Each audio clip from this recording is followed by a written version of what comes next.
Worship leader. Worship ആർക്കും lead ചെയ്യാൻ പറ്റില്ല, അത് തന്നെ നമ്മൾ ആദ്യം മനസ്സിലാക്കണം. വർഷിപ്പും ഹൃദയത്തിൽ നിന്ന് ഉണ്ടാകണ്ട.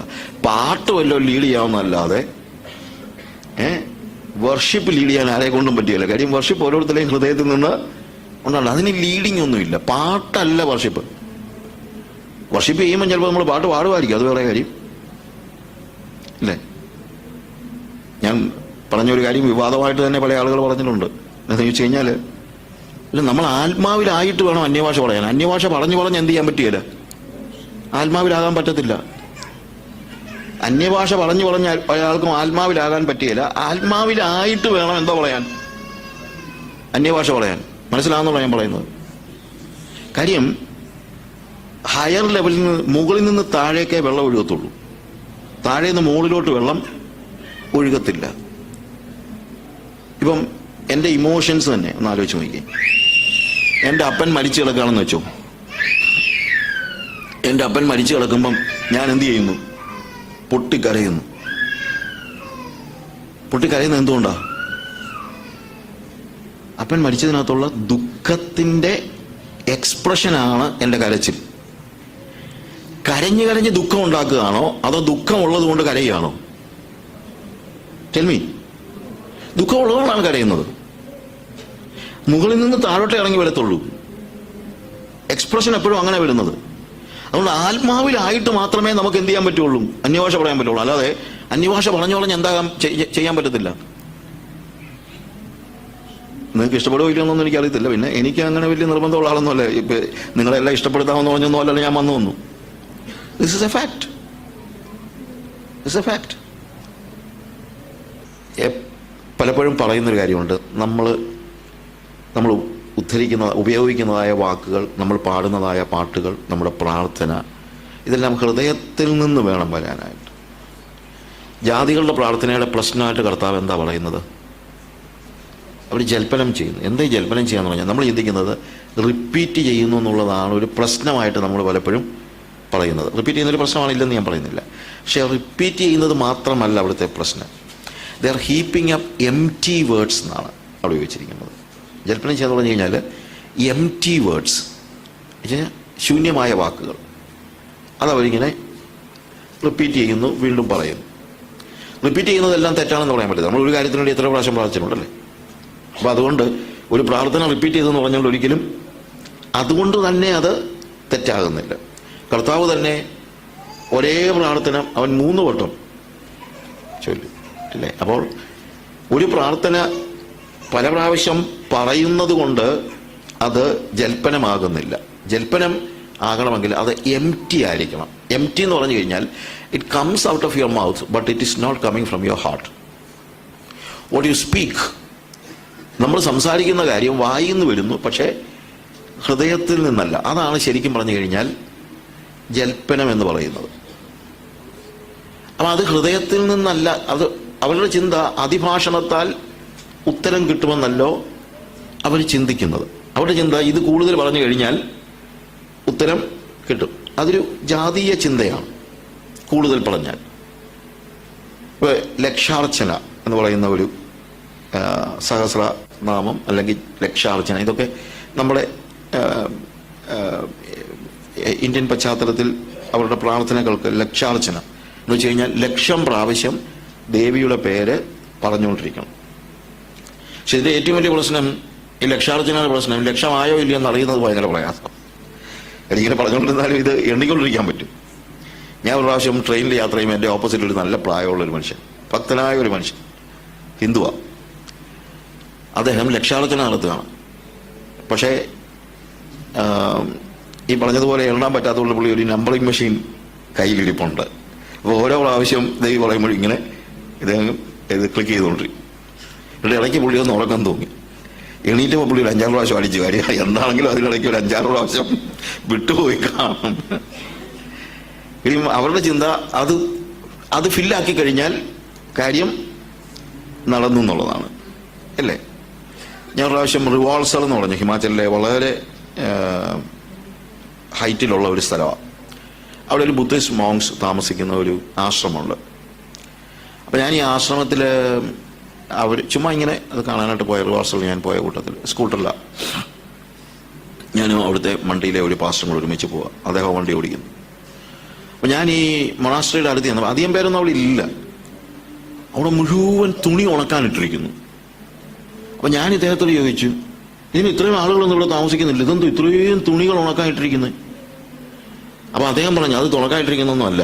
പിന്നെ അതായത് ഈ പ്രാർത്ഥന എപ്പോഴും ചൊല്ലിക്കൊണ്ടിരിക്കാൻ വയ്യാത്തതിന് ഇവർ പ്രാർത്ഥന അങ്ങ് പ്രിന്റ് ചെയ്യും ഒരു തുണിയില്ലേ, എന്നിട്ട് അതിങ്ങനെ വിരിച്ചിടും. അത് അങ്ങോട്ടും ഇങ്ങോട്ടും പോകുമ്പോൾ ഓരോ പ്രാവശ്യം അത് പ്രാർത്ഥനയായിട്ട് ദൈവം അങ്ങ് എടുത്തോളൂ. വിജാതീയമായ ചിന്തകളുടെ പ്രശ്നങ്ങൾ ഞാൻ പറഞ്ഞതാ. അവർക്കത് ഫെയ്ത്താ, പക്ഷേ അത് നമ്മളിൽ ഉണ്ടാകാതിരിക്കണം. അതാണ് കർത്താവ് പറഞ്ഞത്, നിങ്ങൾ പ്രാർത്ഥിക്കുമ്പോൾ ജാതികളെ പോലെ ജൽപ്പനം ചെയ്യരുത്. ജൽപ്പനം ചെയ്യുമ്പോൾ ഒരു വാക്ക് നമ്മൾ ഉച്ചരിക്കുന്നുണ്ട്, പക്ഷേ അത് it doesn't come from our heart. That's the thing. അതൊരു പാട്ട് പാടുമ്പോഴും അതുപോലെയാണ്. When you sing a song, ഒരാളോട് സംസാരിക്കുമ്പോൾ നമ്മൾ ഒരിക്കലും ഒരാളോട് സംസാരിക്കുമ്പോഴും അങ്ങനെ എംപ്റ്റി വേർഡ്സ് പറയരുത്. ഇപ്പം നമ്മുടെ ഇവിടെ സമൂഹത്തിൻ്റെ ഒരു പ്രശ്നമുണ്ട്. നമ്മൾ ഈ എംപ്റ്റി വേർഡ്സ് അങ്ങ് പറഞ്ഞ് പഠിച്ചുപോയി. ഇപ്പം ചുമ്മാ വഴിയെ പോകുന്ന ആള് ഒന്ന് ചുമച്ചാൽ ഉടനെ നമ്മൾ പറയും സോറി, ബ്ലസ് യു. ഇത് വല്ലതും എന്തുവാ ഹൃദയത്തിൽ നിന്ന് ഇവനെ അനുഗ്രഹിച്ച് പ്രാർത്ഥിച്ചുകൊണ്ട് വല്ലതും പറയുന്ന വല്ലതും ആണോ? കാര്യം അത് സമൂഹത്തിന്റെ ഒരു, നമ്മൾ അങ്ങനെ പറയരുതെന്നോ ഒന്നും അല്ല ഞാൻ പറയുന്നത്. പക്ഷെ വേറെ കാര്യമുണ്ട്, it doesn't come from our heart, right? അല്ലേ? And that is a sin. If you are, അത് ഞാൻ പറഞ്ഞത്, ഇപ്പം പ്രാർത്ഥിക്കുമ്പോൾ മാത്രമല്ല, അല്ലാത്തപ്പോഴും ജൽപ്പനം ചെയ്യാൻ പാടില്ല. ഞാൻ ചിലവ് പറയും, നമ്മൾ അങ്ങോട്ടും ഇങ്ങോട്ടൊക്കെ വിളിക്കുന്നത് ബ്രദറെ സിസ്റ്റർ എന്നൊക്കെയാണ്. ബ്രദറെ എന്ന് പറഞ്ഞൊക്കെ കൈ കൊടുക്കുമ്പം ശരിക്കും ബ്രദർ ആണോ സിസ്റ്റർ ആണോ? അല്ലെങ്കിൽ പറഞ്ഞു കഴിഞ്ഞാൽ ജൽപ്പനമാ. Because it is an empty word. You understand what I say? അതൊരു എംപ്റ്റി വേർഡ് ആയി പോകും. അത് വലിയ പ്രശ്നമാണ്. അങ്ങനെ ജീവിക്കാൻ പഠിക്കണം. അതായത് there should be no empty words in my mouth എന്ന്. അതൊരു സെൽഫ് റൈച്ചസ്നെസ്സിന് വേണ്ടി ഒന്നും പറയുന്നതല്ല. നമ്മളൊന്ന് പ്രാക്ടീസ് ചെയ്ത് നോക്കി. when you call somebody brother, he should be a brother. അപ്പം നമ്മുടെ മനസ്സ് ശുദ്ധമാകാൻ തുടങ്ങും. അപ്പോഴാണ് നമ്മൾ ഹൃദയശുദ്ധി ഉള്ളവരാകുന്നത്. ഹൃദയശുദ്ധി ഉള്ളവർ ഭാഗ്യവാന്മാർ, അവര് ദൈവത്തെ കാണും. സിസ്റ്ററെ, ഇത് വഴക്കുണ്ടാക്കാനും നമ്മൾ ബ്രദറെ എന്നാ പറയുന്നത്. ബ്രദറെ, ഒരു കാര്യം ഞാൻ പറഞ്ഞേക്കാം കേട്ടോ, അദ്ദേഹം വിളിക്കുന്നത് എന്താ? ബ്രദറെ കളിക്കല്ലോ കേട്ടോ. എനിക്കറിയാൻ പറ്റില്ല ഇതെങ്ങനെയാ പറയും, ഇത് രണ്ടും കൂടെ എങ്ങനെയാ യോജിക്കുന്നതെന്ന്, അല്ലേ? ഇതൊക്കെ നമ്മൾ അറിയാതെ എപ്പോഴും പറ്റുന്നതായ ഒരു കാര്യമാണ് ഞാൻ പറഞ്ഞത്. So what is happening? It is an empty word.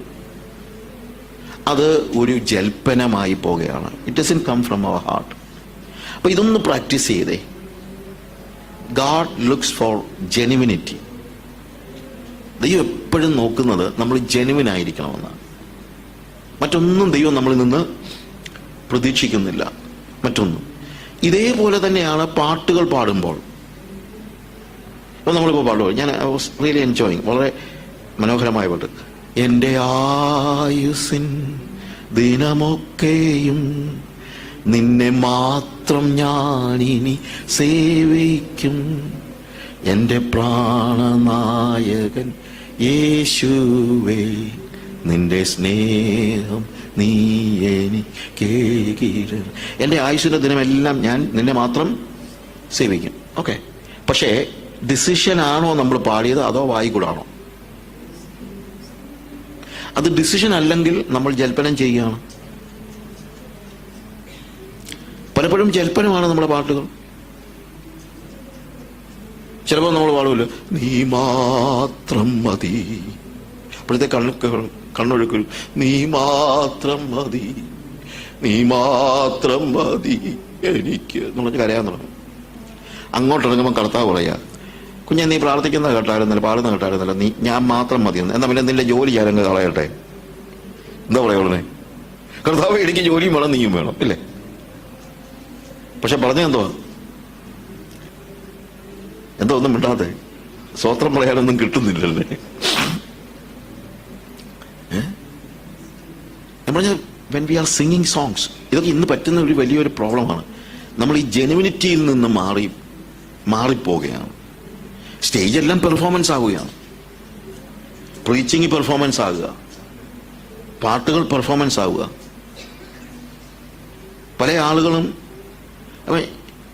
ഞാൻ ഈ ചെറിയ പ്രായത്തിൽ രക്ഷിക്കപ്പെട്ടു. അന്ന് തൊട്ട് ഈ പരസ്യബോധന എന്നെ Eesho Chayan, pastor T C Eesho, അദ്ദേഹമാണ് എൻ്റെ ആത്മീയ പിതാവ്. 13 വയസ്സുള്ളപ്പോൾ തൊട്ട് എന്നെ കൺവെൻഷനിൽ പ്രസംഗിപ്പിക്കും.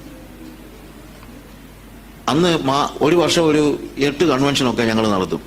വലിയ ചിലവൊന്നും ഉള്ളതല്ലോ. എവിടെങ്കിലും നമ്മുടെ നാട്ടിലെ ഭാഷ പറഞ്ഞാൽ കപ്പക്കാല കളിച്ചിട്ടിരിക്കുന്ന സമയം നോക്കി നമ്മളവിടെ സ്റ്റേജ് ഒന്നും ഉണ്ടാക്കാനൊന്നും ഞങ്ങൾ തന്നെ വല്ല പോലെയൊക്കെ കെട്ടി എന്തെങ്കിലും സ്റ്റേജ് അല്ല, വലിയ ഇതൊന്നുമില്ല. പാട്ടൊക്കെ ഞങ്ങൾ തന്നെ, പ്രസംഗവും ഞങ്ങൾ തന്നെ. അപ്പോൾ അങ്ങനെ ഇരുന്നപ്പം ഞങ്ങൾ ഇങ്ങനെ ചിന്തിച്ചു, ഇങ്ങനെ നമ്മൾ പാടിയാൽ ശരിയാകത്തില്ല, നമുക്ക് എന്തോ പാട്ടറിയാം, നമുക്ക് പാട്ടുകാരെ വിളിച്ച് പാട്ട് പാടിക്കാം. അപ്പോൾ പാട്ടുകാരെ വിളിച്ചു കഴിഞ്ഞപ്പോൾ അവൻ്റെ അടുത്ത ചോദ്യം, ഏതാ മൈക്ക്? അന്നേരം നമ്മൾ അറിയുന്ന പല മൈക്കുണ്ടെന്ന്. അപ്പോൾ അവൻ പറഞ്ഞ അന്നത്തെ കാലത്തെ XLR ഒക്കെ മൈക്ക് ഞങ്ങളെ രാജപ്പനോട് ചോദിച്ചപ്പോൾ രാജപ്പൻ പറഞ്ഞു, അത് എൻ്റെ ഒന്നുമില്ല, ഞാൻ വേണമെങ്കിൽ എടുത്തു തരാം, പക്ഷെ പൈസ കൂടുതലാണ്. അപ്പോൾ പാട്ടുകാരെ വിളിച്ച് പാട്ട് പാടിച്ചപ്പം നേരത്തെ കൺവെൻഷൻ ഒരു 100 പേര് വരും, ഇതൊരു 150 പേര് വരും, അല്ലെങ്കിൽ 10-50 പേരുടെ വ്യത്യാസം ഉണ്ടാകും. പക്ഷേ അവരെ സംബന്ധിച്ചിടത്തോളം ഈ പറയുന്ന വലിയ ആത്മഭാരത്തിനൊന്നും ആവശ്യമൊന്നും അവർക്ക് ഇല്ല. അത് കഴിഞ്ഞപ്പോൾ ഞങ്ങൾ ചിന്തിച്ചു, എന്ന് ഞങ്ങളല്ലേ പ്രസംഗിക്കുന്നത്, ഞങ്ങൾക്ക് എന്താ പ്രസംഗിക്കാൻ അറിയാവുന്ന, വിക്കിയാ പ്രസംഗിക്കുന്നത്. എന്നാൽ നല്ല പ്രസംഗിക്കുന്നവരെ വിളിച്ച് പ്രസംഗിപ്പിക്കാമെന്ന് ചിന്തിച്ചു. അവർ വന്ന് പ്രസംഗിച്ചപ്പോഴല്ലേ ഞങ്ങൾ മനസ്സിലാക്കുന്നത് ഞങ്ങളുടെയൊക്കെ പ്രസംഗം എന്തോ ചുമ്മാ എന്തോ ഒഴുക്കാ ഇവരുടേത്. പക്ഷേ 497-ാമത്തെ പ്രാവശ്യം ഒരേ പ്രസംഗം പ്രസംഗിച്ച ആരുടേത് ഒഴുകും? ഞാൻ പറഞ്ഞ മനസ്സിലാക്കണം. അപ്പോൾ വാട്ട് ഹാപ്പൻസ്? നാച്ചുറലി ഇതെന്തായിത്തീരുന്നു? പെർഫോമൻസ് ആയിത്തീരുന്നു. പെർഫോമൻസ്.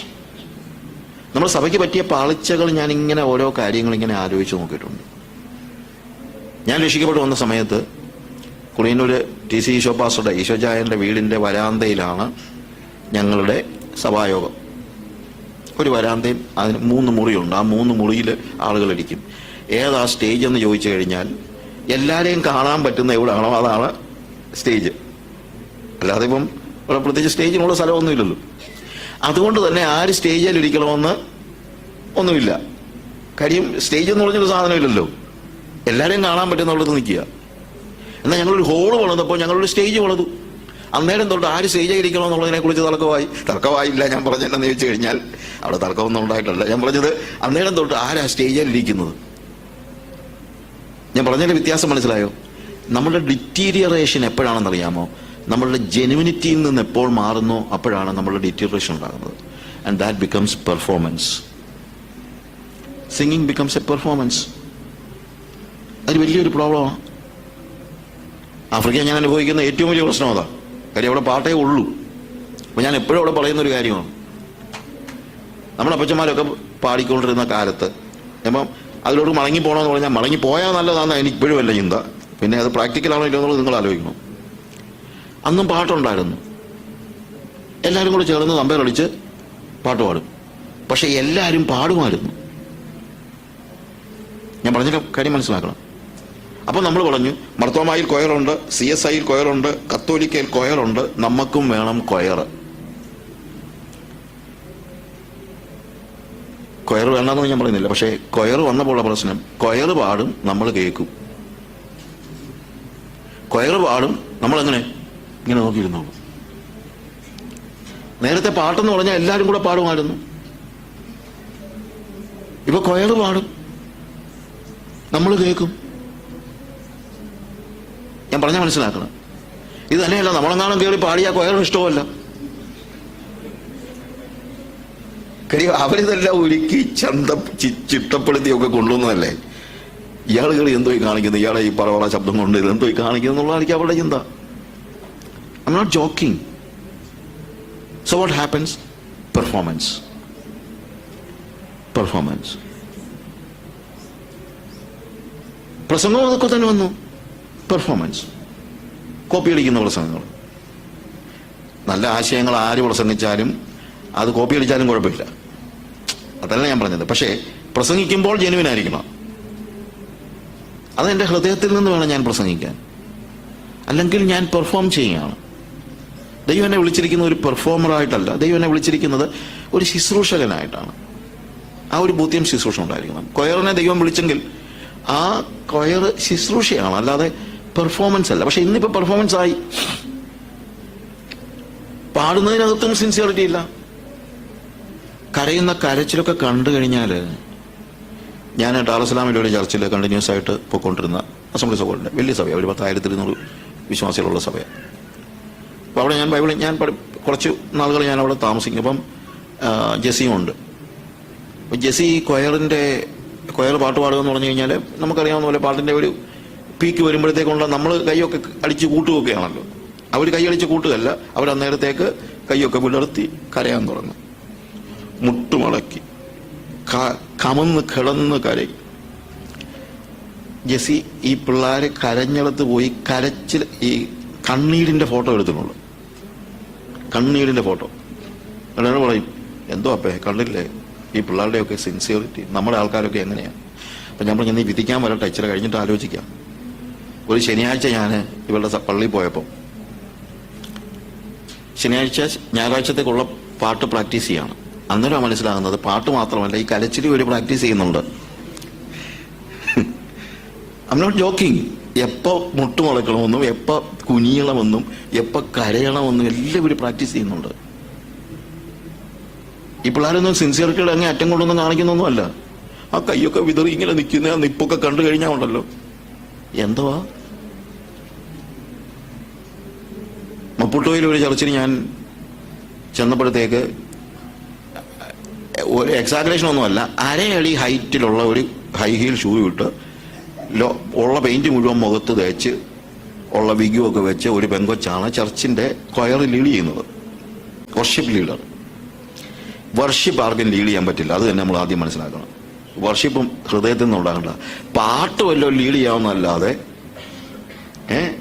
വർഷിപ്പ് ലീഡ് ചെയ്യാൻ ആരെ കൊണ്ടും പറ്റിയല്ല. കാര്യം വർഷിപ്പ് ഓരോരുത്തരുടെയും ഹൃദയത്തിൽ നിന്ന് ഉണ്ടാകണം. അതിന് ലീഡിങ് ഒന്നുമില്ല. പാട്ടല്ല വർഷിപ്പ്.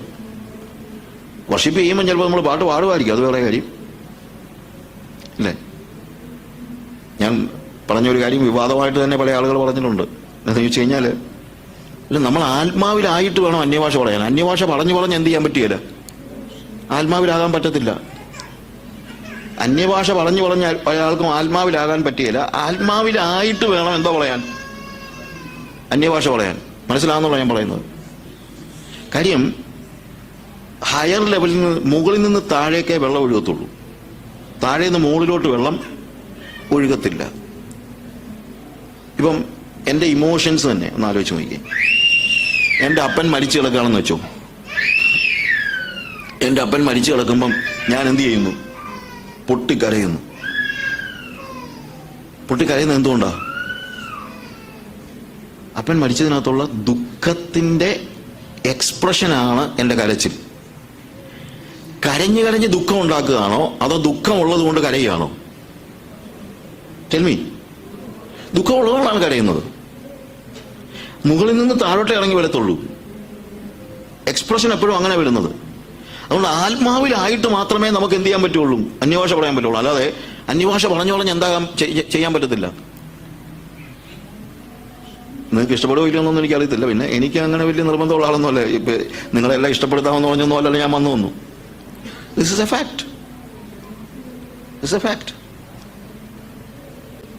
അതുപോലെ തന്നെ നമ്മളുടെ ഓരോ എക്സ്പ്രഷൻസിനകത്തും ഈ പെങ്കൊച്ച്, ഞാൻ പറഞ്ഞത് വർഷിപ്പിന്റെ കാര്യം ഞാൻ പറഞ്ഞത് അതുകൊണ്ടാണ്. വർഷിപ്പ് നമ്മളുടെ ഹൃദയത്തിന്റെ ഉള്ളിൽ ദൈവത്തോടുള്ള അമിതമായ സ്നേഹം അങ്ങ് വർദ്ധിച്ചു വന്നിട്ട് വി ആർ ഫോളോയിങ്. അപ്പം ശാരീരികമായിട്ട് വീണില്ലെങ്കിൽ പോലും അവന്റെ സന്നിധിയിൽ വീണ് കിടക്കുന്ന തുല്യമായി നിന്നിട്ട് അവന്റെ മുഖത്തേക്ക് നോക്കി, അതാണ്, ദാറ്റ് ഈസ് വർഷിപ്പ്. അന്നേരം ചിലപ്പോൾ പാട്ട് പാടി എന്നുള്ളതേ ഉള്ളൂ. അല്ലാതെ വർഷിപ്പ് ലീഡേഴ്സ് ഇല്ല. കൊയർ വേണമെങ്കിൽ നമുക്ക് ലീഡ് ചെയ്യാം, പക്ഷെ വർഷിപ്പ് ആർക്കും ലീഡ് ചെയ്യാൻ പറ്റില്ല. അങ്ങനെ വാക്ക് തന്നെ വേദസ്ഥയിലില്ല. Worship leaders. സ്തുതിയൊക്കെ നമുക്കറിയാം, ഓൾഡ് ടെസ്റ്റ്മെന്റിലൊക്കെ എന്താണ്, സ്തുതിക്കാനായിട്ട് ആളുകൾ ചെയ്യുന്നു. ഈ കാര്യങ്ങളെല്ലാം ശരിയാണ്. പക്ഷെ ആ ഹൃദയത്തിലെ വർഷിപ്പ് എപ്പോഴും ഉണ്ടാകുന്നത് it is from our heart. സ്തുതി നമുക്ക് നാക്കിൽ വരും. ആ സ്തുതി എന്ന് പറയുന്നത് നമുക്കുള്ള വർഷിപ്പിന്റെ ഒരു എക്സ്പ്രഷൻ. ആ സ്തുതി അത് വേണം, പക്ഷെ ഇതില്ലാതെ എം ടി ആകരുത്. അതാണ് ഞാൻ പറഞ്ഞത്.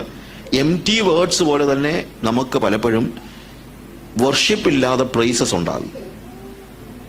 വർഷിപ്പ് ഇല്ലാതെ പ്രൈസ് ഉണ്ടായാൽ ജാതികളുടെ ജൽപ്പനം പോലെയാണ്. ഈ പെങ്കൊച്ച് ഇതേപോലെ തന്നെ എന്തോ ഒരു കരച്ചിലും ഭയങ്കര സ്റ്റെപ്പൊക്കെ എടുത്ത് ഭയങ്കര ഡാൻസും ഒക്കെ ചെയ്ത് കരച്ചില്ല. അത് കഴിഞ്ഞ് ഞാൻ പ്രസംഗിച്ചു. മീറ്റിംഗ് കഴിഞ്ഞപ്പോൾ ഈ കൊച്ചെൻ്റെ അടുത്ത് വന്ന് തലയും കുണിച്ച് നിൽക്കുക. Pastor please pray for me. കരഞ്ഞോണ്ടാ പറയുന്നത്. ഞാൻ ചോദിച്ചു for what? Pray that I may get a husband. അപ്പം ഞാൻ ചോദിച്ചു are you not married? Yeah, I'm married, but he is not good. So please pray that I may get another husband. ഞാൻ ഇതൊന്നും second hand കഥകളൊന്നും അല്ല പറയുന്നത്. ഞാൻ പറഞ്ഞ പൊക്കോളവന്റെ മുമ്പിൽ നിന്ന് ബാക്കി കേൾക്കാറ്. എന്റെ ചോദ്യം ഇതാ, ഇവൾ എന്തുകൊണ്ട് എൻ്റെ അടുത്ത് ഇത് പ്രാർത്ഥിക്കാൻ വന്ന് പറഞ്ഞു? ഇതിനുവേണ്ടി പ്രാർത്ഥിക്കാൻ വേറെ പാസ്റ്റർമാരുള്ളതുകൊണ്ടല്ലേ? അല്ലെങ്കിൽ പിന്നെ എൻ്റെ അടുത്ത് വന്ന് പറയത്തില്ലല്ലോ. അത് ഇത് ചെന്ന് ഇങ്ങനെ ഒരു ആവശ്യം കൊണ്ട് ഒരാളുടെ അടുത്ത് ചെന്നാൽ, ഒരു പാസ്റ്ററുടെ അടുത്ത് ചെന്നാൽ അവരെന്ത് ചെയ്യും? അവിടെ പ്രാർത്ഥിച്ചു കൊടുക്കും. അപ്പൊ പിന്നെ ഇവൾ ഈ കാണിച്ചതല്ല എന്താ? ഈ സ്റ്റേജിൽ ഇവൾ കാണിച്ചതല്ല എന്താ? That is performance. പ്രിയമുള്ളവരെ, ഭയങ്കരമായിട്ട് നമ്മൾ ശ്രദ്ധിക്കേണ്ട കാര്യമാണ് പെർഫോമൻസ് ഉണ്ടാകരുത്. ഇനി സ്റ്റേജിൽ മാത്രമല്ല, താഴെ ഇരുന്ന് ആരാധിക്കുമ്പോഴും പെർഫോമൻസ് ഉണ്ടാകും. നമ്മൾ ഈ സ്റ്റേജിനെ മാത്രം കുറ്റം പറഞ്ഞിട്ട് കാര്യമില്ല. താഴെ ഇരിക്കുമ്പോഴും പെർഫോമൻസ് ഉണ്ടാകും.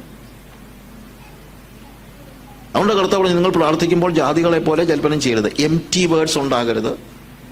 എം ടി ആയിട്ടുള്ള എക്സ്പ്രഷൻസ് ഉണ്ടാകരുത്. It all should be from your heart. ഹൃദയം നിറഞ്ഞു കവിയുന്നതല്ലോ വായി സംസാരിക്കുന്നത് എന്ന വാക്യം ഞാൻ പറയുമ്പോൾ, ഞാൻ വായിക്കുമ്പോൾ ഞാൻ ചിന്തിക്കാറുണ്ട്, ഹൃദയം നിറഞ്ഞു കവിയുന്നതല്ലോ വായി സംസാരിക്കുന്നത്. പക്ഷെ അതിൻ്റെ ഒരു മറുവശം കൂടെ, ഹൃദയം നിറഞ്ഞു കവിയുന്നതേ വായി സംസാരിക്കാവൂ. ഹൃദയത്തിലില്ലാത്ത കാര്യം ഒരിക്കലും എൻ്റെ വായിൽ നിന്ന് വരാൻ പാടില്ല. അങ്ങനെ വന്നു കഴിഞ്ഞാൽ അത് പെർഫോമൻസ് ആകും. നാട്യമാണ് പെർഫോമൻസ്. പറഞ്ഞു കഴിഞ്ഞാൽ നാട്യമാണ്. നാട്യം കർത്താവിന് ഒരിക്കലും ഇഷ്ടമില്ലാത്ത കാര്യമാണ്. B genuine.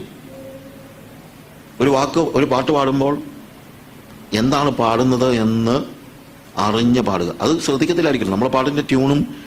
ഞാനൊരു സ്ഥലത്ത് ഒരു വീട്ടു പ്രാർത്ഥന, അപ്പോൾ ഭയങ്കരമായിട്ട് കൈയടിച്ച് പാട്ടുപാടി ആത്മാവിലായ ഒരു വ്യക്തിയോട് പാടി നിർത്തി കഴിഞ്ഞപ്പോൾ ഞാൻ ചോദിച്ചു, നമ്മൾ ഏത് പാട്ട് പാടിയത്? പുള്ളി തപ്പ്, നമ്മൾ ഏത് പാട്ടായിരുന്നു പാടിയത്? ഞാനിത് ഞാൻ പറയുന്ന ഒന്നും കഥയൊന്നുമല്ല, ഇതെല്ലാം നടക്കുന്ന കാര്യങ്ങളാണ്. ബിക്കോസ് നമ്മൾ പെർഫോമൻസിലേക്ക് പതിയെ പോയിക്കൊണ്ടിരിക്കുകയാണ്. അത് പിശാചിൻ്റെ വലിയൊരു തന്ത്രമാണ്. അത് സംഭവിക്കരുത്. നമ്മൾ ബി ജെനുവിൻ. നമ്മൾ ജെനുവിൻ ആയിരിക്കണം. ആ ജെനുവിനിറ്റി വളരെ അത്യാവശ്യമാണ്. വളരെ അത്യാവശ്യമാണ്. ഹൃദയത്തിൻ്റെ ഉള്ളിൽ നിന്ന് ദൈവത്തോട് ഉള്ള ആ ബന്ധം അനുനിമിഷം അവനെ അനുഭവിക്കുന്ന അനുഭവമാണ്. അഭിനയമല്ല നമുക്ക് ആവശ്യം, അനുഭവമാണ് ആവശ്യം. We need to experience all these things. ഇവിടെ ഈ സങ്കീർത്തനത്തിൽ ഈ സങ്കീർത്തനത്തിനുള്ള എനിക്കുള്ള ഒരു ഇതെന്ന് വെച്ച് കഴിഞ്ഞാൽ, ഒന്നാമത്തെ കാര്യം എന്ന് പറയുന്നത്, ഇത് ഹൃദയത്തിൻ്റെ ഉള്ളിൽ നിന്നുള്ള ഒരു പ്രാർത്ഥനയാണ്, ഉറപ്പാണ്. ഇതിനകത്ത് പ്രാർത്ഥനയുണ്ട്, ആ കോൺഫിഡൻസ് ഉണ്ട്, ഡിക്ലറേഷൻ ഉണ്ട്, എല്ലാം ഉള്ള. അതുകൊണ്ട് ഞാൻ പറഞ്ഞത് Psalm 16 is a small psalm, but ഭയങ്കരമായിട്ട് കൺസൈസ്ഡ് ആയിട്ട് ഫെയ്ത്തിനെ എല്ലാം ഉൾക്കൊള്ളിച്ചിരിക്കുന്നതായ ഒരു സങ്കീർത്തനമാണിത്. അവിടെ പറയുന്നത്, ദൈവമേ ഞാൻ നിന്നെ ശരണമാക്കിയിരിക്കാൻ എന്നെ കാത്തുകൊള്ളണമേ. ഞാൻ യഹോവയോട് പറഞ്ഞത്, നീ എൻ്റെ കർത്താവാകുന്നു, നീ ഒഴികെ എനിക്ക് ഒരു നന്മയുമില്ല. You are my Lord, I have no good apart from you. അത് ജെനുവിനായിട്ട് പറയാൻ നമുക്ക് പറ്റുമോ? ഇത്രയും കാര്യം ഒറ്റ വാക്യം ജെനുവിനായിട്ട്, യു ആർ മൈ ലോർഡ്. അവിടെ ആ വാക്ക് നമ്മൾ നോക്കിക്കഴിഞ്ഞാൽ, നീ ഒഴികെ എനിക്ക് ഒരു നന്മയുമില്ല എന്ന് പറയുന്നതിൽ, നീ ഒഴികെ എനിക്കൊരു നന്മയും വേണ്ട എന്ന് പറഞ്ഞാലും തെറ്റില്ല. You are my Lord. അവിടെ പറയുന്നത്, കർത്താവെ ഞാൻ നിന്നെ ശരണമാക്കിയിരിക്കുകയാണ്, എൻ്റെ ശരണം നീയാണ്. Preserve me God, for in you I take refuge. ശരണമാക്കുക. ഈ വാക്കുകളൊക്കെ നമ്മളിപ്പം വാക്കുകളല്ലാതെ റെഫ്യൂജ്, ശരണം എന്ന് പറയുമ്പോഴത്തേക്ക് നമ്മൾ പെട്ടെന്ന് അങ്ങ് അതിനെ ലൈറ്റൻ ചെയ്യരുത്. റെഫ്യൂജ് എന്ന് പറഞ്ഞു കഴിഞ്ഞാൽ അഭയസ്ഥാനമാക്കുക. റെഫ്യൂജ് ആണല്ലേ അഭയസ്ഥാനം. നമ്മളെപ്പോഴും അഭയസ്ഥാനം തേടുന്നത് നമുക്ക് നേരെ നിൽക്കാൻ കഴിയത്തില്ലെന്ന് തോന്നുമ്പോഴാണല്ലേ. നിസ്സഹായതയിൽ നിന്ന് മാത്രമേ ആശ്രയം ഉണ്ടാകത്തുള്ളൂ. അത് നമ്മൾ പഠിക്കേണ്ട ഒരു വളരെ പ്രധാനപ്പെട്ട പാഠമാണ്. നിസ്സഹായതയിൽ നിന്ന് മാത്രമേ എന്തുണ്ടാകത്തുള്ളൂ? ആശ്രയം ഉണ്ടാകത്തുള്ളൂ. നമ്മുടെ ഇന്നത്തെ പ്രശ്നം നിസ്സഹായതയില്ല. ഞാൻ പറയുന്നത് ഗ്രഹിക്കുന്നുണ്ടല്ലോ. നിസ്സഹായതയില്ല. നമുക്കെല്ലാം ഉണ്ട്. നമ്മുടെ അപ്പച്ചന്മാരുടെ കാര്യമൊക്കെ പറയുന്നു. അവരൊക്കെ കർത്താവിനെ വിളിച്ച് കരഞ്ഞു. അവരുടെ കരച്ചിലൊക്കെ കർത്താവ് കേട്ടു. എന്താ അവർ കരയാൻ കാര്യം? അവർക്ക് സ്വയമായിട്ട് നിൽക്കാൻ കഴിയില്ലെന്നുള്ളത് അവർക്ക് അറിയാമായിരുന്നു. അവർ നിസ്സഹായത തിരിച്ചറിഞ്ഞവരാ. പക്ഷെ നമ്മളെ സംബന്ധിച്ചിടത്തോളം ഓൾമോസ്റ്റ് നമുക്ക് നമ്മുടെ കാലേ നിൽക്കാൻ പറ്റുമെന്നുള്ള സെൽഫ് റിലയൻസിൻ്റെ അതൊരു ഭയങ്കര ഡിസെപ്ഷനാണ്. Self Reliance. ലോകം അതിനെ ഒത്തിരി അപ്രീഷിയേറ്റ് ചെയ്യും. ഹീ ഈസ് സെൽഫ് റിലയൻറ്റ് എന്ന് പറഞ്ഞു കഴിഞ്ഞാൽ നമുക്ക് വെരി ഗുഡ്. പക്ഷേ വേദപുസ്തകത്തിൻ്റെ തത്വത്തിൻ്റെ വിപരീത പദമാണ് സെൽഫ് റിലയൻസ്. വേദപുസ്തകം സെൽഫ് റിലയൻസ് എന്ന കാര്യത്തെ അംഗീകരിക്കുന്നില്ല. കാര്യം സെൽഫ് റിലയൻ്റ് ആണെങ്കിൽ ഞാൻ എന്നിലാണ് ആശ്രയിക്കുന്നത്. അപ്പം നമ്മൾ പിള്ളേരോടും പറയുന്ന ഇതാണ്, you need to be self reliant, you need to be competitive, you need to be independent. ഇതെല്ലാം നോൺ ബിബ്ലിക്കൽ വേർഡ്സാണ്. ഇതൊന്നും വേദപുസ്തകത്തിലുള്ളതല്ല. ഇതെല്ലാം ദുഷ്ടന്മാരുടെ ഭാഗമായിട്ടാണ്, അവരോടാണിത് ചേർത്ത് വെച്ചിരിക്കുന്നത്. വിശുദ്ധന്മാരോട് ചേർത്ത് വെച്ചിരിക്കുന്ന വാക്കുകളല്ല ഇതൊന്നും. കാര്യം ലോകം അതിനെ അപ്രീഷിയേറ്റ് ചെയ്യുന്നുണ്ട്. ലോകം നമ്മൾ പറയുമല്ലോ, ഹി ഈസ് സക്സസ്ഫുൾ. സക്സസ് എന്നുള്ള വാക്ക് ബിബ്ലിക്കൽ വേർഡ് അല്ല, അല്ലെങ്കിൽ വിശുദ്ധന്മാരോട് ചേർന്ന് വെച്ചിരിക്കുന്ന വാക്കല്ല സക്സസ്. വിശുദ്ധന്മാരോട് ചേർത്ത് വെച്ചിരിക്കുന്ന വാക്ക് ബ്ലെസ്സിങ് ആണ്, ബ്ലെസ്സഡ്നെസ്. സക്സസ് എന്ന് പറയുന്നത് ലോകത്തിലെ വാക്കാ. Is successful. How you can be successful. ഏറ്റവും കൂടുതൽ വിൽക്കുന്ന പുസ്തകം സെൽഫ് ഹെൽപ്പ് ബുക്കുകളാണ്. അതുകൊണ്ട് ക്രിസ്ത്യാനികളും എഴുതും. ക്രിസ്ത്യാനികളുടെ പ്രസംഗവും അതാണ്. കാര്യം മാർക്കറ്റുള്ള പ്രസംഗം എങ്ങനെ വിജയിയാകാം എന്ന് പഠിപ്പിക്കുന്നതാണ്. വിജയിയാവുന്നതല്ല വേദപുസ്തകത്തിന്റെ തത്വം, വിശ്വസ്തനാകുന്നതാണ് വേദപുസ്തകത്തിന്റെ തത്വം. God doesn't look for, I'm not looking for success. I'm looking for, I need to be faithful. കാര്യം കർത്താവ് വരുമ്പോൾ നല്ലവനും വിശ്വസ്തനുമായ ദാസനെ എന്നാണ് പറയുന്നത്. അല്ലാതെ നല്ലവനും സക്സസ്ഫുൾ ആയിട്ടുള്ള ദാസനെ എന്നല്ല, വിജയിയായ ദാസനെ എന്നല്ല പറയുന്നത്. ചിലപ്പോൾ ഞാനൊരു പരാജയമായിരിക്കും. നമ്മളൊന്നും പറയുന്ന പോലെ അങ്ങനെ വലിയ വിജയമൊന്നുമല്ല. നമുക്കൊക്കെ ചിലപ്പോൾ പരാജയമായിരിക്കും, കുഴപ്പമില്ല. കർത്താവ് വരുമ്പം പരാജയപ്പെട്ടാൽ പോലും ചോദിക്കുന്നത് നീ വിശ്വസ്തനായിരുന്നു എന്നാണ്.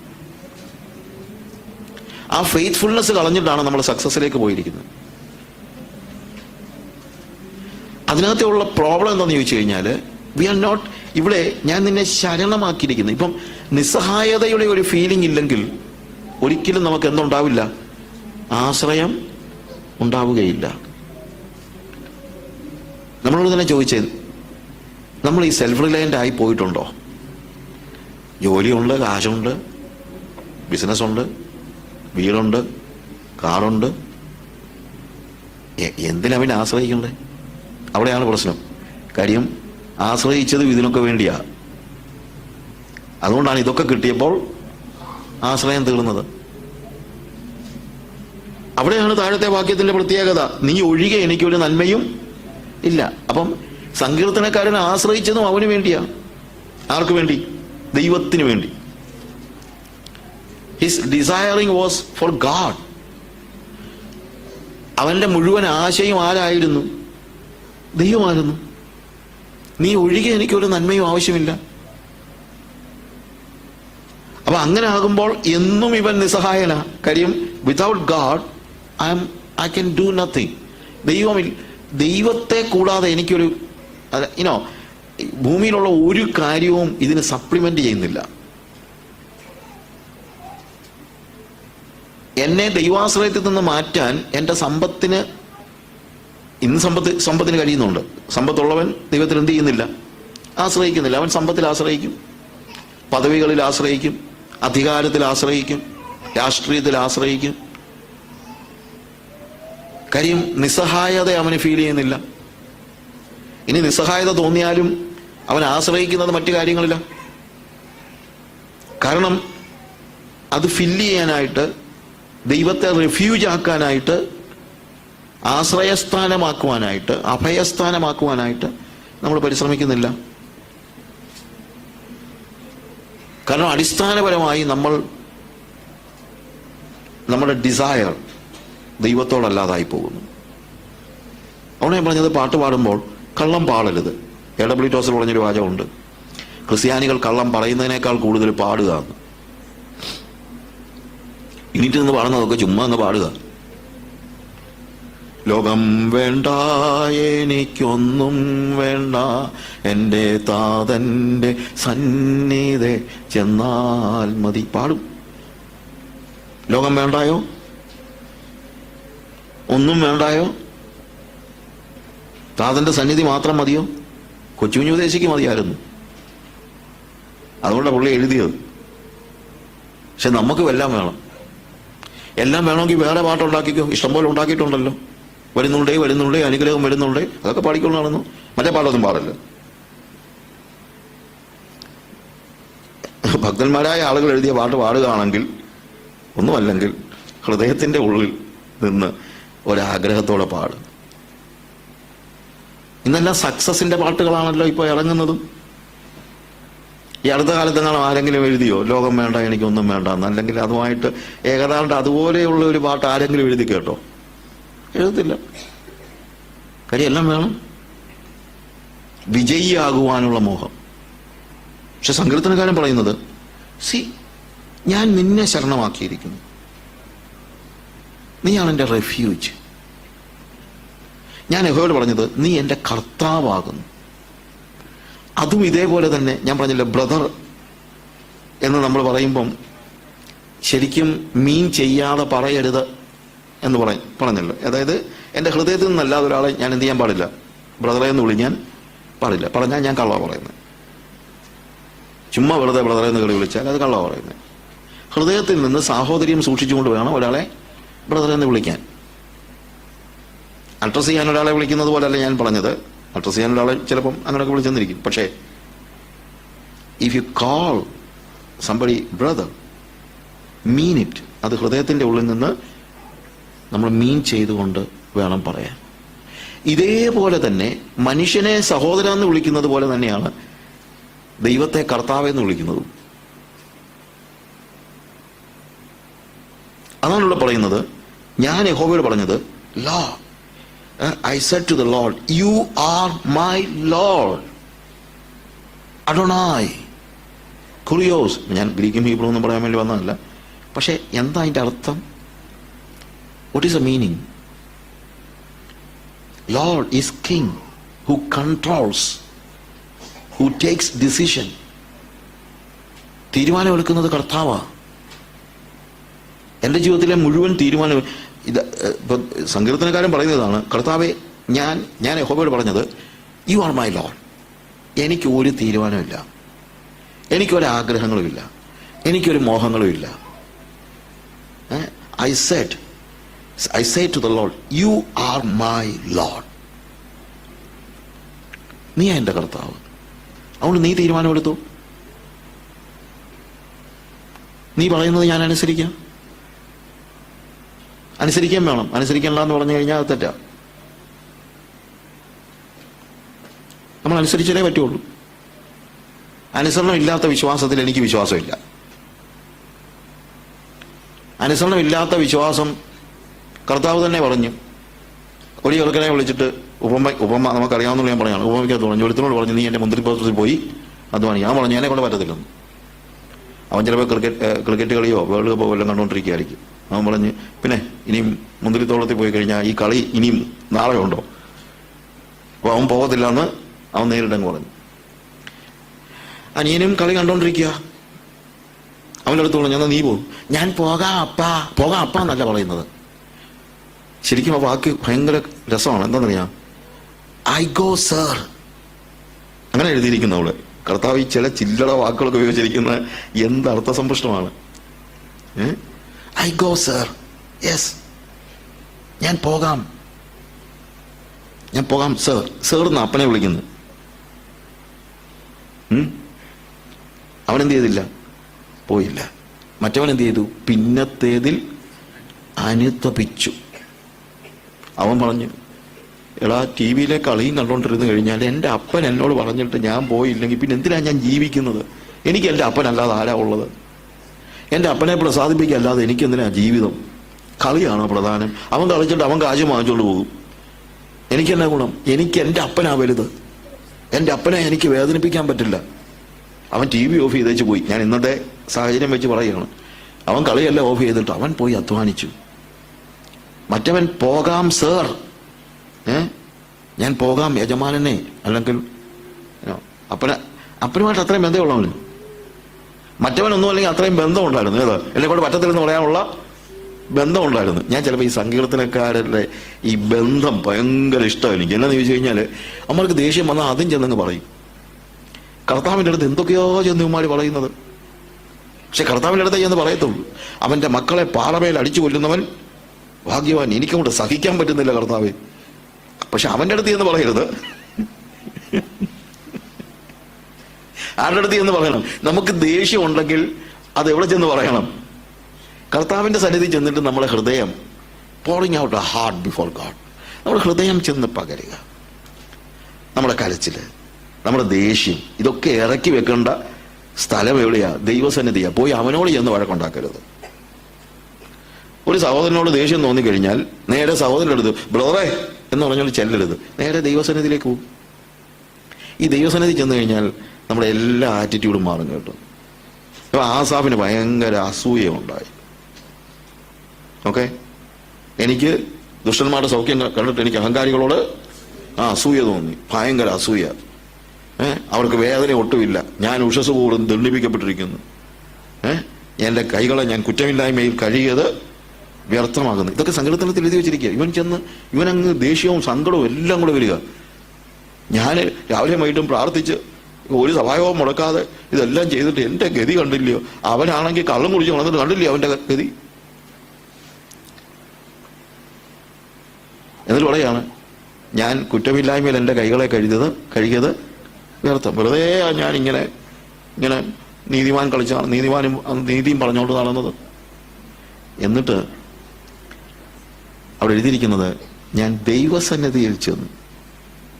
അതിനു മുമ്പ് ഇതെല്ലാം ഉണ്ടായത്. ദൈവസന്നിധി ചെന്ന് കഴിഞ്ഞപ്പോൾ പിന്നെ പറയുന്നത്, നിശ്ചയമായും നീ അവരെ വഴുവഴുപ്പിൽ നിർത്തിയിരിക്കുന്നു. എന്നിട്ട് താഴെ പറയുന്നൊരു കാര്യമുണ്ട്, ഞാനിതെൻ്റെ തലമുറകളോട് പറയുവാൻ ചിന്തിച്ചിരുന്നെങ്കിൽ ഞാൻ അവരോട് ദ്രോഹം ചെയ്യുമായിരുന്നെന്ന്. എന്നറിയാമോ?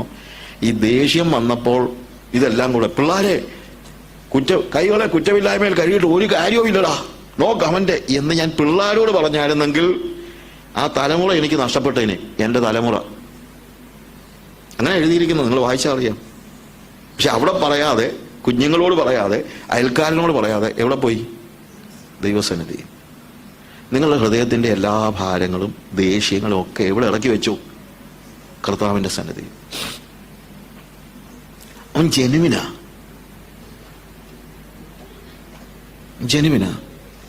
ദൈവം പറയുന്നത് കേട്ട് കഴിഞ്ഞാൽ നമ്മളുടെ പ്രതിസന്ധിയും പ്രയാസവും ഒക്കെ മാറും. നമ്മുടെ ഹൃദയം വേറൊരു സ്റ്റേജിലേക്ക് നമ്മൾ വരും. അത് നമ്മൾ മനസ്സിലാക്കണം. That is there. അപ്പൊ നമുക്ക് മനസ്സിലാകും ഇവരുടെ അന്ത്യം എന്താണെന്നുള്ളതൊക്കെ നമുക്ക് മനസ്സിലാകാനായിട്ട് കഴിയും. അപ്പോൾ ദൈവസന്നിധി നമുക്ക് എന്തും നമ്മുടെ ഹൃദയം പകരുവാനുള്ള അവകാശം നമുക്ക് ഉണ്ട്. ഈ മൂത്തപുത്രന്റെ അല്ലെങ്കിൽ ഒന്നാമത്തെ മകന്റെ പ്രശ്നം എന്നാന്ന് ചോദിച്ചു കഴിഞ്ഞാൽ, അവന് അല്ലെങ്കിൽ അവന്റെ ഗുണം എന്നാന്ന് ചോദിച്ചു കഴിഞ്ഞാൽ, എന്നെ കൊണ്ട് പറ്റത്തില്ലെന്ന് അപ്പനോട് പറയാനുള്ള ഫ്രീഡം അവന് ഉണ്ട്. പക്ഷേ പെട്ടെന്ന് തന്നെ അവൻ്റെ ഹൃദയത്തിൽ അനുതാപം ഉണ്ടായി. അവൻ പറഞ്ഞു, എൻ്റെ അപ്പനല്ലേ, എനിക്ക് വലുത് കളിയല്ല, എനിക്ക് വലുത് എൻ്റെ അപ്പനാ, എൻ്റെ അപ്പനെ ഞാൻ ദുഃഖിപ്പിക്കത്തില്ല. അനുതപിച്ചു. അവന് ബന്ധമുണ്ട്. അവൻ പോയി, അവൻ അനുസരിച്ചു, അവൻ അനുതപിച്ചു, അനുസരിച്ചു. മറ്റവൻ അഭിനയിച്ചു, ഞാൻ പോകാം സർ, ഐ ഗോ സർ. അന്നേരം അവനറിയാം അവൻ പോകത്തില്ലെന്ന്. പിന്നെ അവന് കളി കളഞ്ഞാൽ പോവാൻ മനസ്സില്ല. അവന് കളിയാ വലുത്, അപ്പനല്ല. Relation, genuinity. സങ്കീർത്തനങ്ങളുടെ പ്രത്യേകത ഏതാ? ജെനുവിനാ.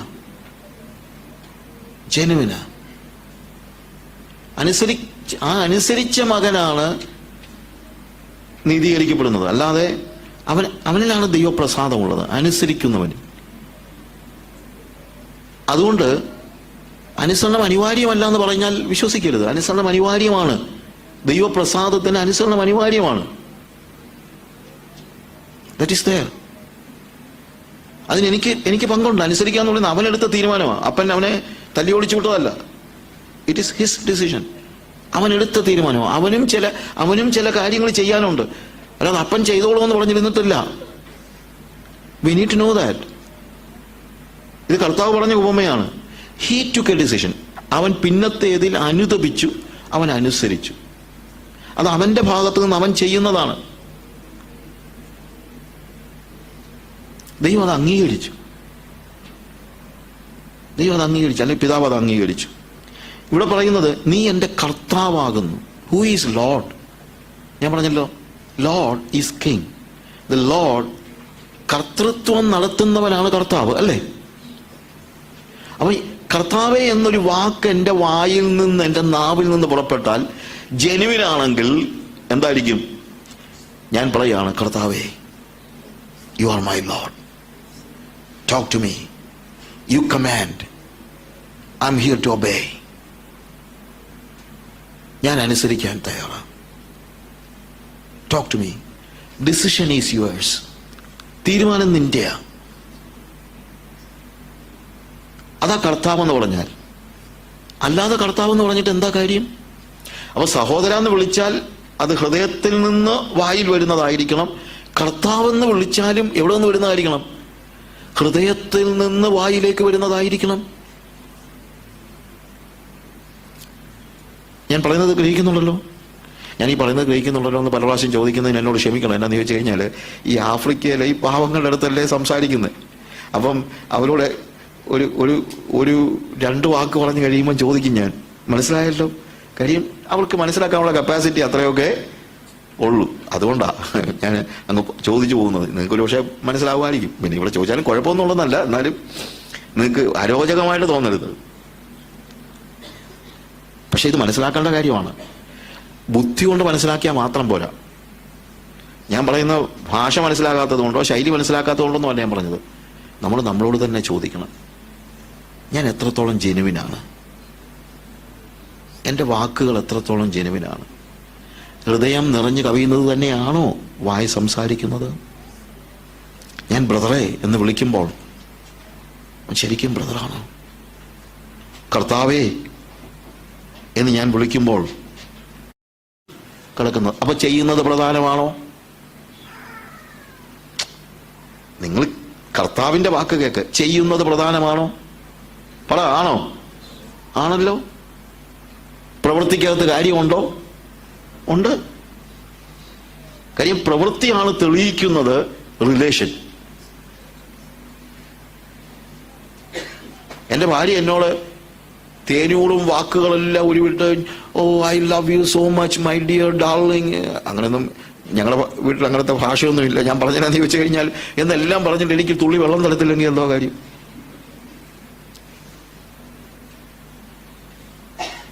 എടീ ഒരു ഗ്ലാസ് വെള്ളം കൊണ്ടുവരാന്ന് പറയുമ്പോഴത്തേക്ക് ഐ ലവ് യു ഡാ, I love you so much എന്ന് പറഞ്ഞുകൊണ്ടിരുന്ന് കഴിഞ്ഞാൽ വല്ല കാര്യമുണ്ടോ? ആദ്യം ഞാൻ പറഞ്ഞ് എന്ത് ചെയ്യണം? എനിക്ക് ചില വെള്ളം വേണം, വെള്ളം എടുത്തോണ്ട് വേണം. വെള്ളം എടുത്തുകൊണ്ട് വരുന്നതാണ് ഇത്രയും വലിയ വർത്തമാനം പറയുന്നതിനേക്കാൾ നല്ലത്. ആ വെള്ളം എടുത്തുകൊണ്ട് വരുന്നതാണ് എൻ്റെ സ്നേഹത്തിന്റെ പ്രകാശനം എന്ന് പറയുന്നത്. സോ എനിക്ക് എൻ്റെ സ്നേഹം പ്രകാശിപ്പിക്കാൻ ഒരു കാര്യമേ ഉള്ളൂ, എൻ്റെ പ്രവൃത്തി, എൻ്റെ അനുസരണത്തിലൂടെയാണ് ഞാൻ എന്ത് ചെയ്യുന്നത്? എൻ്റെ സ്നേഹം പ്രകാശിപ്പിക്കുന്നത്. അതെനിക്ക് ബേർഡൻ അല്ല, അതെനിക്കൊരു കൈൻഡ് ഓഫ് സേ എൻ്റെ ഭാര്യ പറയും ഇങ്ങനെ കെട്ടിയും പോയി ഇനിയും വെള്ളം എടുത്തു കൊടുക്കണം, എന്തൊക്കെ ചെയ്താൽ പറ്റും എന്നൊന്നും ചിന്തിച്ചൊന്നും അല്ല അവൾ വെള്ളം എടുത്തുകൊണ്ട് തരുന്നത്. ആണോ? അവളൊന്ന് ചോദിക്കാൻ നോക്കിയിരിക്കുക. Why? Because she loves me.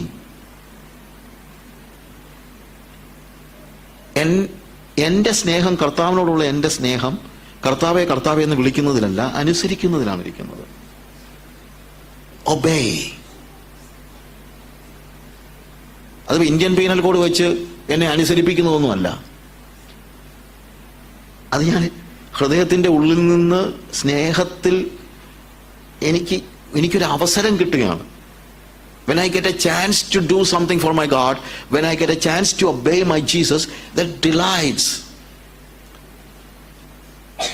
I delight in that. ഞാൻ അതിനകത്ത് സന്തോഷിക്കുന്നു. പക്ഷെ അനുസരണമുണ്ട്. അനുസരണം ഒഴിവാക്കാൻ പറ്റില്ല. വിശ്വാസം മാത്രം പോരാ, അനുസരണം വേണം. ഹല്ലേലൂയ. കർത്താവിനോട് ഞാൻ പറയാണ്, യഹോവയോട് പറഞ്ഞത്, നീ എൻ്റെ കർത്താവാകും. കർത്താവ് നമ്മൾ ഈ വാക്കുകളൊക്കെ ഞാൻ പറയട്ടെ, ഈ സെറിനിറ്റി എന്നൊക്കെ പറയുന്ന സാധനം, ഈ ദൈവത്തിൻ്റെ വചനം ഒന്നുകൂടെ നമ്മൾ ഹൃദയത്തിൽ നിന്ന് പറഞ്ഞാൽ മതി, സെറിനിറ്റി ഉണ്ടാകും. ഇതൊന്ന് വായിച്ചിട്ട് നിങ്ങളൊന്ന് പറ. സങ്കീർത്തനം വായിച്ചുകൊണ്ടിരിക്കുമ്പോൾ നിങ്ങളൊന്ന് പറ, yes Lord, that's my prayer. വെറുതെ ഇങ്ങനെ വായിച്ചു പോകാതെ അതിനെ നമ്മൾ ധ്യാനിക്കുക എന്നൊക്കെ പറയുമല്ലോ. It is not just reading. കർത്താവിനോടൊന്ന് പറ, കർത്താവേ, ഈ വാക്കുകളൊക്കെ കർത്താവിനോടൊന്ന് തിരിച്ചു പറ, നീ എൻ്റെ കർത്താവാകുന്നു, നീ ഒഴികെ എനിക്ക് ഒരു നന്മയുമില്ല, ഒരു നന്മയുമില്ല. എന്നിട്ട് ഞാൻ പെട്ടെന്ന് താഴോട്ട് പോകുകയാണ്. 5-ാമത്തെ വാക്യം, അളവുനൂൽ എനിക്ക് മനോഹര ദേശത്ത് വീണിരിക്കുന്നു, അതെ എനിക്ക് നല്ലൊരു അവകാശം ലഭിച്ചിരിക്കുന്നു, എനിക്ക് ബുദ്ധി ഉപദേശിച്ചു തന്ന യഹോവയെ ഞാൻ വാഴ്ത്തും. അളവുനൂൽ എനിക്ക് മനോഹര ദേശത്ത് വീണിരിക്കുന്നു. എനിക്ക് വസ്തു എഴുതി കിട്ടുമെന്നൊന്നും അല്ല ഇതിൻ്റെ അർത്ഥം. എനിക്ക് നല്ല ഒരു അവകാശം ലഭിച്ചിരിക്കുന്നു. എന്താ അവകാശം? Jesus is my portion. യേശുവാണ് എൻ്റെ അവകാശം. അല്ലാതെ ഞാൻ യേശുവിനെ കർത്താവാക്കിയപ്പോൾ എനിക്ക് അളവുന്നൂൽ എനിക്ക് മനോഹര ദേശത്ത് വീണിരിക്കുന്നു, ഉടനെ വലിയൊരു പ്ലോട്ട് ഓഫ് ലാൻഡ് എനിക്ക് കിട്ടിയെന്നുള്ള അർത്ഥമൊന്നുമല്ല. കാര്യം നേരത്തെ തന്നെ അവൻ കർത്താവിനോട് പറഞ്ഞു, എന്തുവാ, നീ ഒഴികെ എനിക്കൊരു നന്മയും ഇല്ല, നീ മതി. കർത്താവ് പറഞ്ഞു, ശരി എന്നാ എന്നെ എടുത്തു. കർത്താവിനോട് നീ മാത്രം മതിയെന്ന് പറഞ്ഞാൽ കർത്താവ് പറയും, എന്നാ എടുത്തോളാൻ പറയും. നിങ്ങൾ എന്തിനെ സ്നേഹിക്കുന്നു അത് നിങ്ങൾക്ക് കിട്ടും എന്ന് ഞാൻ സാധാരണ പറയാറുണ്ട്, നോർമൽ വേയിൽ. അത് ആപ്തവാക്യമായിട്ടൊന്നും വിളിക്കണ്ട, എങ്കിലും അതൊരു ഫാക്റ്റാണ്. If you love money you will have money. അത് നമ്മൾ കാണുന്ന കാര്യമാണ്. പണത്തെ സ്നേഹിക്കുന്നവന് പണം കിട്ടുന്നുണ്ട്. പണത്തെ സ്നേഹിക്കുന്നവനേ പണം കിട്ടത്തുള്ളൂ. കാര്യം പണത്തെ സ്നേഹിക്കുന്നില്ലെങ്കിൽ കിട്ടുന്നതെല്ലാം അവൻ ചിലവാക്കുമല്ലോ. അപ്പം ഇനി ഇവനെന്തും ഉണ്ടാകത്തില്ല, ധനികനാകുന്ന പ്രശ്നം ഇല്ല. അപ്പോൾ പണത്തെ സ്നേഹിക്കുന്നവന് പണം ലഭിക്കും, യേശുവിനെ സ്നേഹിക്കുന്നവന് യേശുവിനെ ലഭിക്കും. If you love money you will have money. If you love Jesus you will have Jesus. നമുക്ക് എന്തുകൊണ്ട് യേശു ഇല്ലാതെ പോകുന്നു? മറ്റൊന്നുമല്ല, we truly do not love Jesus. Truly എന്നുള്ള വാക്ക് നമ്മൾ ആരും ദൈവത്തെ സ്നേഹിക്കുന്നില്ല, യേശുവിനെ സ്നേഹിക്കുന്നില്ല എന്നുള്ളതല്ല. ട്രൂലി ലവ് എന്ന് പറയുമ്പോഴത്തേക്ക് മറ്റുള്ളതില്ലാതെ തന്നെ സ്നേഹിക്കുന്നതിനെയാണ്. നിന്റെ ദൈവമായ കർത്താവിനെ പൂർണ്ണ ഹൃദയത്തോടും പൂർണ്ണ മനസ്സോടും പൂർണ്ണ ആത്മാവോടും കൂടെ സ്നേഹിക്കണം, പൂർണ്ണ ഹൃദയത്തോടെ. അവിടെയാണ് നീ ഒഴികെ പൂർണ്ണം എന്ന് പറഞ്ഞു കഴിഞ്ഞാൽ കംപ്ലീറ്റ് ആണ്. പിന്നെ അതിനകത്തൊന്നും ചേർക്കാൻ പറ്റില്ല, ആഡ് ചെയ്യാൻ പറ്റാത്ത നിലയിൽ. അതുകൊണ്ട് ഞാൻ പറഞ്ഞു, truly love, if you truly love Jesus, you will have Jesus. Mix ചെയ്യാൻ പാടില്ല. മറ്റുള്ളതിനെയും യേശുവിനെയും കൂടെ ഒരുമിച്ച് കൊണ്ടുപോകാനായിട്ട് നിങ്ങൾ പരിശ്രമിക്കരുത്. നിങ്ങൾക്ക് കഴിക്കാനും കുടിക്കാനുള്ളതൊക്കെ കർത്താവ് തരും. നിങ്ങളുടെ ആവശ്യങ്ങളൊക്കെ കർത്താവ് നിർവഹിക്കും. നിങ്ങൾക്ക് പ്രതിസന്ധി ഉണ്ടെങ്കിൽ കർത്താവിൻ്റെ അടുത്ത് എന്ന് പറഞ്ഞാൽ ഒരു കുഴപ്പമില്ല. നിങ്ങൾക്ക് വീടില്ലെങ്കിൽ വീടിന്റെ കാര്യം കർത്താവിനോട് പറഞ്ഞു. ഇതൊന്നും പറയരുതെന്നും കർത്താവ് പറഞ്ഞൊന്നുമില്ല. ഇതൊന്നും ഉപയോഗിക്കരുതെന്നും പറഞ്ഞില്ല. പക്ഷെ കർത്താവ് തരുന്നതിന് നമ്മൾ സംതൃപ്തരായിരിക്കണം, അത്രയേ ഉള്ളൂ. ഒരു പ്രോസ്പെരിറ്റി പ്രീച്ചർ ഒരു ദിവസം എന്നോട് പറഞ്ഞു, ഇങ്ങനെ സംസാരിച്ചുകൊണ്ട് പറഞ്ഞു, ഫ്രണ്ട്സാ സജു, ഞങ്ങളൊക്കെ പ്രോസ്പെരിറ്റി പ്രീച്ചേഴ്സാണ്, പക്ഷെ നിങ്ങളൊക്കെ പോവർട്ടി പ്രീച്ചേഴ്സാണ്. ഞാൻ പറഞ്ഞു, എൻ്റെ പൊന്നു പാസ്റ്റർ, ഞാൻ പോവർട്ടി പ്രീച്ചറൊന്നുമല്ല, എനിക്ക് ആരും പട്ടിണി കിടക്കുന്നതൊന്നും ഇഷ്ടമൊന്നുമല്ല. ആർക്കാ ഇത്ര ഇഷ്ടം? തല്ലുകൊള്ളുന്ന ആർക്കാ ഇഷ്ടം?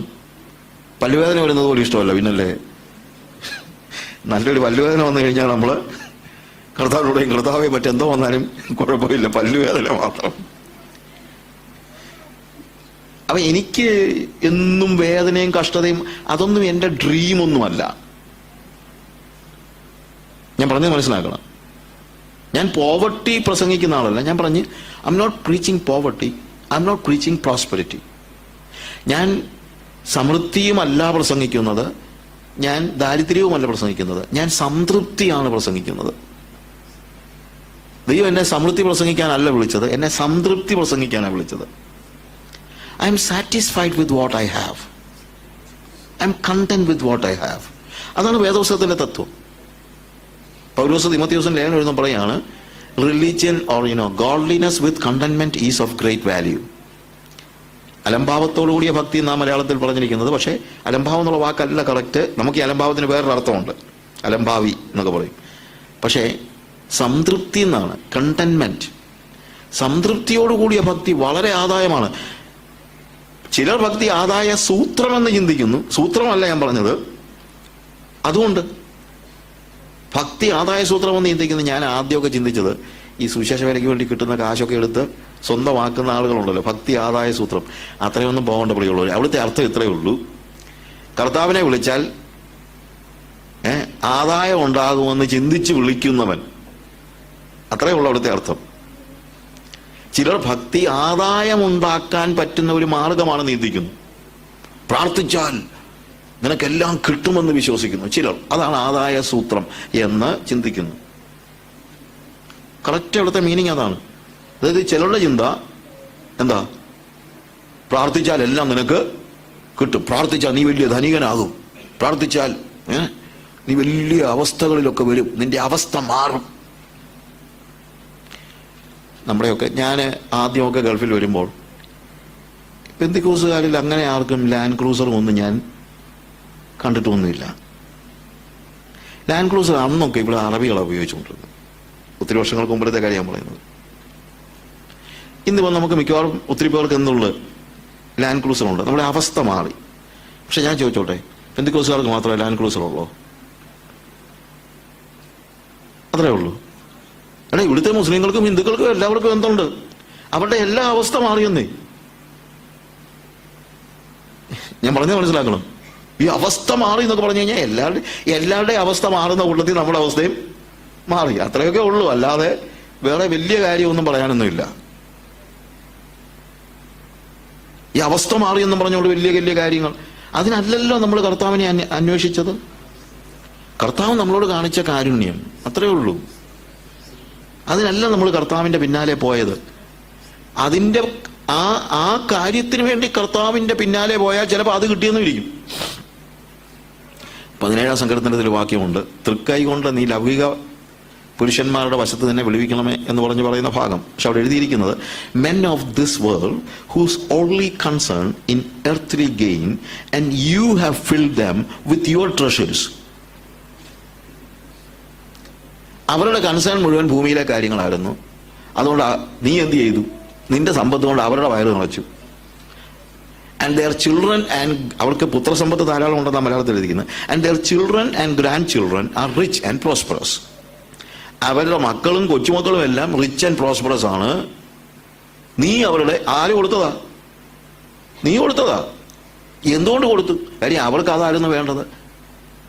They are only concern in earthly gain. Earthly gain മാത്രം ആഗ്രഹിച്ചു വന്നവർക്ക് എർത്ത്ലി ഗെയിൻ കിട്ടി. അതും തരും കർത്താവ്. നീ ചോദിച്ചാൽ കർത്താവ് തരും. പക്ഷേ സങ്കീർത്തനക്കാരൻ പറയുന്നത്, ഞാനോ നീതിയിൽ നിന്റെ മുഖം കാണും, ഞാൻ ഉണരുമ്പോൾ നിന്റെ രൂപം കണ്ട് തൃപ്തനാകും. I shall be satisfied seeing your face in righteousness. ഞാൻ സംതൃപ്തനായിക്കോളാം, എനിക്ക് നിന്റെ മുഖം കണ്ടാൽ മതി. എനിക്ക് അവരുടെ വലിയ സമ്പത്തും കാര്യങ്ങളൊന്നും ഞാൻ കൊതിക്കുന്നില്ല കർത്താവേ, എനിക്ക് നിന്റെ മുഖം കണ്ടാൽ മതി. കാര്യം അതാ അവൻ പ്രാർത്ഥിച്ചത്. അവൻ കർത്താവിന്റെ മുഖം കാണാൻ പ്രാർത്ഥിച്ചു, അവനത് കിട്ടി. മറ്റവൻ റിച്ച് ആൻഡ് പ്രോസ്പറസ് ആകാൻ പ്രാർത്ഥിച്ചു, അവനതും കിട്ടി. സങ്കീർത്തനക്കാരനോട് പറയാണ്, എനിക്ക് നീ ഒഴികെ ഒരു നന്മയുമില്ല, ഞാൻ നിന്നെ എൻ്റെ കർത്താവാക്കിയിരിക്കുന്നു. അളവുനൂൽ എനിക്ക് മനോഹരദേശത്ത് വീണിരിക്കുന്നു, അതെ എനിക്ക് നല്ലൊരു അവകാശം ലഭിച്ചിരിക്കുന്നു. എനിക്ക് ബുദ്ധി ഉപദേശിച്ചു തന്ന യഹോവയെ ഞാൻ വാഴ്ത്തും. അപ്പൊ യഹോവയാണ് അവന്റെ കണ്ണിന്റെ മുമ്പിൽ യഹോവ മാത്രമേ ഉള്ളൂ. അവന്റെ അവകാശം അതാണ്. അവനാണ് എൻ്റെ ഓഹരി. നമ്മൾ പാട്ടൊക്കെ പാടും, നീയാണ് എൻ്റെ ഓഹരി എന്നുള്ള പാട്ടും എല്ലാം പാടും. പക്ഷെ നമ്മുടെ ഇൻഹെറിറ്റൻസ് കർത്താവ് മാത്രമായിരിക്കണം. ഞാൻ പറഞ്ഞല്ലോ, genuinity, when you speak something. ഇതൊക്കെ സങ്കീർത്തനം എടുത്തിട്ട് നിങ്ങൾ ഇതിനൊന്ന് വായില്. I have set the Lord. അവിടെ എഴുതിയിരിക്കുന്ന വാക്ക് താഴെ വേഴ്സ് 8 വായിക്കുമ്പോൾ, ഞാൻ യഹോവയെ എപ്പോഴും എൻ്റെ മുമ്പിൽ വെച്ചിരിക്കുന്നു. I have set the Lord always before me. എൻ്റെ മുമ്പിൽ ഞാൻ വെച്ചിരിക്കുന്നത് പണമല്ല, എൻ്റെ മുമ്പിൽ ഞാൻ വെച്ചിരിക്കുന്നത് പദവികളല്ല. എന്നെങ്കിലും ഒരിക്കൽ IPCL പ്രസിഡന്റ് ആകാമെന്ന് പറഞ്ഞൊന്നും അല്ല ഞാൻ നടക്കുന്നത്. എന്റെ മുമ്പിൽ ഞാൻ വെച്ചിരിക്കുന്നത് യഹോവയാണ്. I have set the Lord always before me because he is at my right hand. I shall not be shaken. He is at my right hand. എൻ്റെ വലത്തുഭാഗത്ത് എന്ന് പറയുന്നത്, ഈ റൈച്ചസ്നെസ് എന്നുള്ള വാക്ക് പോലും അതിനകത്തൊന്നും ഉണ്ടാകുന്നത്, നീതി എന്ന വാക്ക് പോലും ഉണ്ടാകുന്നത് റൈറ്റ് എന്ന് പറയുന്ന വാക്കിൽ നിന്നാണ്. എന്തുകൊണ്ടാണ് ഈ റൈറ്റിന് വലിയ പ്രത്യേകത ബൈബിളിൽ കൊടുക്കുന്നതെന്ന് പറഞ്ഞു കഴിഞ്ഞാൽ, അത് അവരുടെ ഫ്രേസാണ്. വലത്തുഭാഗത്തിരിക്കാന്ന് പറയുമ്പോൾ, പുത്രൻ ഉയർത്തെഴുന്നേറ്റിട്ട് ഇപ്പോൾ എവിടെ ഇരിക്കുന്ന പറയുന്നത്? പിതാവിന്റെ വലത്ത് ഭാഗത്ത്. അത് ബിബ്ലിക്കൽ ടെർമിനോളജിയുടെ ഒരു പ്രത്യേകതയാണ്. എന്റെ വലത്ത് ഭാഗത്ത് എന്ന് വെച്ച് കഴിഞ്ഞാൽ ദ റൈറ്റ് പ്ലേസ്. അതാണ് എന്റെ കൺസേൺ. എനിക്ക് വേറെ ഒന്നുമില്ല. I have set the Lord always before me because he is at my right hand side. ഞാൻ യഹോവയെ എപ്പോഴും എൻ്റെ മുമ്പിൽ വെച്ചിരിക്കുന്നു. അവൻ എൻ്റെ വലത്തു ഭാഗത്തുള്ളത് കൊണ്ട് ഞാൻ കുലുങ്ങിപ്പോകയില്ല. അടുത്തെന്താണ്? അതുകൊണ്ട് എൻ്റെ ഹൃദയം സന്തോഷിച്ച് എൻ്റെ മനസ്സ് ആനന്ദിക്കുന്നു. എന്താ അതിൻ്റെ അർത്ഥം? അവൻ്റെ മുഴുവൻ സന്തോഷവും ആരിലാണ്? കർത്താവിലാണ്. അല്ലാതെ വസ്തു കിട്ടിയതൊന്നുമല്ല. കർത്താവ് നമുക്ക് എന്തെങ്കിലും തന്നാൽ വാങ്ങിച്ചോ, എനിക്ക് വിരോധമൊന്നുമില്ല. പക്ഷേ അതിനെയും കെട്ടിപ്പിടിച്ചോണ്ടിരിക്കരുത്. ഞാൻ ചിലപ്പോൾ പറയാറുണ്ട്, ഈ സാന്റാക്ലോസ് വരുമ്പം പിള്ളേർക്കൊക്കെ ഭയങ്കര സന്തോഷമാണ്. ആദ്യം സാന്റാക്ലോസിനെ കാണാൻ ആൾക്കാർ വരുന്നത്, പിള്ളേർ വരുന്നത് ആ താടിയും ആ മുടിയും ഇതൊക്കെ കാണാനുള്ള, ആ കുടവയറും ഒക്കെ ഒന്ന് കാണാനുള്ള മുഖത്തിൽ. സാന്റാക്ലോസിന്റെ മുഖത്താ കാണുന്നത് മുഴുവൻ. അപ്പൊ സാന്റാക്ലോസിന് ഒരു 50 പോക്കറ്റുണ്ട്. ഈ പോക്കറ്റിൽ നിന്ന് ഓരോ സമ്മാനം എടുത്ത് ഓരോ പിള്ളേർക്ക് കൊടുക്കും. പ്രശ്നം എന്നറിയാമോ? സമ്മാനം കിട്ടിക്കഴിയുമ്പോൾ പിന്നെ പിള്ളേർ സമ്മാനത്തെയാണ് നോക്കിക്കൊണ്ടിരിക്കുന്നത്. ഇത്ര നേരം സാന്റാക്ലോസിനെ നോക്കിയവൻ ഇപ്പം നോക്കുന്നത് സാന്റാക്ലോസിനെ അല്ല, ആരെയാ?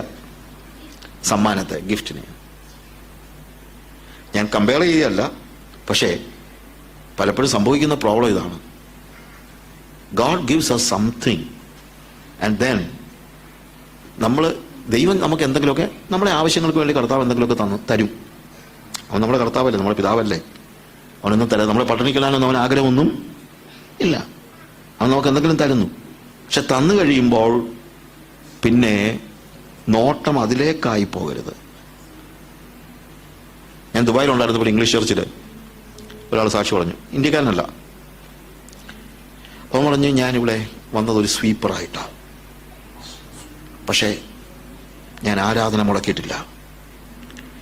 ഞാൻ ആരാധനയ്ക്ക് നേരെ കയറി വരികയല്ല. ഞാൻ നേരത്തെ തന്നെ വന്ന് ഈ പായെല്ലാം വിരിച്ച് ഇതെല്ലാം തൂത്ത് തുടച്ച് പായെല്ലാം വിരിച്ച് ഞാനിതെല്ലാം വൃത്തിയാക്കണം. അവൻ സ്വീപ്പറാണല്ലോ, അപ്പം അതുകൊണ്ട് എല്ലാ കാര്യങ്ങളും ഞാൻ ചെയ്യും. ഇതെല്ലാം കണ്ട് പാസ്റ്ററിന് പറഞ്ഞു, നീ വർഷിപ്പ് ലീഡ് ചെയ്യണമെന്ന്. അതിനുശേഷം ഞാൻ വർഷിപ്പ് ലീഡ് ചെയ്യാൻ തുടങ്ങി. ഞാൻ കർത്താവിനെ ആരാധിച്ചു. കർത്താവ് എന്നെ അനുഗ്രഹിച്ചു. എനിക്കിപ്പോൾ 3 കമ്പനി സ്വന്തമായിട്ടുണ്ട്. അപ്പോൾ എല്ലാവരും ഭയങ്കര സ്വത്രമൊക്കെ പറഞ്ഞു. എന്നിട്ട് പറഞ്ഞു, പ്രിയമുള്ളവരെ, നിങ്ങൾ പ്രത്യേകം പ്രാർത്ഥിക്കണം. പലപ്പോഴും എനിക്ക് സഭായോഗത്തിന് വരാൻ പറ്റുന്നില്ല, ഒത്തിരി ബിസിയായി പോകുന്നു. കാര്യം എന്തുവാ? 3 കമ്പനി സ്വന്തമായിട്ടുണ്ട്. അപ്പം എൻ്റെ ചോദ്യം, എടാ, ഇവനെ സഭായോഗത്തിൽ നിന്ന് മാറ്റിക്കളയുന്ന ഈ കമ്പനി ആര് കൊടുത്തതാണ്?